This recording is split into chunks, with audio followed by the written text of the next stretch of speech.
Okay friends, ఈరోజు video వచ్చేసి ఒక హోండా యాక్టివాకి ఆయిల్ బోల్ట్ డై అనేది ఇక్కడ పూర్తిగా పోయింది. ఒకసారి చూడండి, అక్కడ డై అనేది ఏమాత్రం లేదు. ఇక్కడ మనం ఏం చేస్తామంటే ఇంత ముందు వచ్చేసి ఈ రఫ్ థ్రెడ్ బోల్ట్ అనేది టెంపరీగా వాడుకోవచ్చు.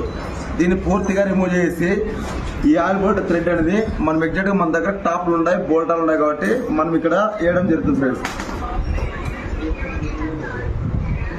థ్రెడ్ వేసరి ఎక్కువగా స్ట్రెస్ తీసుకోకుండా, క్రాస్ పడుకోకుండా ఎగ్జాక్ట్గా ఈ డై అనేది చేసుకోవాలి ఫ్రెండ్స్. ఎందుకంటే మనం కొద్దిగా క్రాస్ చేయడం వల్ల ఏమవుతుందంటే ఆయిల్ లీక్ అనేది మనము నిలబెట్టలేకపోతాం. ఆ ఇబ్బంది పడే పరిస్థితి రాకూడదంటే మనం డై అనేది ఇట్లా ఎగ్జాక్ట్గా వేసేసుకోవాలా. ఓకే ఫ్రెండ్స్, ఆయిల్ బోల్ట్ అనేది కూడా మనం తెప్పించుకోవడం జరిగింది. దీన్ని అన్బాక్సింగ్ చేద్దాం.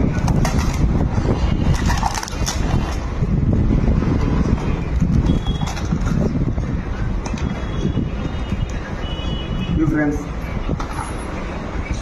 ఇది మనం అనేది 13mm టాప్ అనమాట. ఇది ఇంత మునుపు అనేది ఇంత ముందు బోల్ట్, ఇప్పుడు మనం ఇది వేసే బోల్ట్. ఇంత ముందు బోల్ట్ అనేది చూపిస్తారు చూడండి. జస్ట్ అనేది ఒక ప్లే ఉంటుంది అనమాట. కరెక్ట్గా ఎగ్జాక్ట్గా ఉండదు, డై కూడా ఎగ్జాక్ట్గా పడదు అనమాట.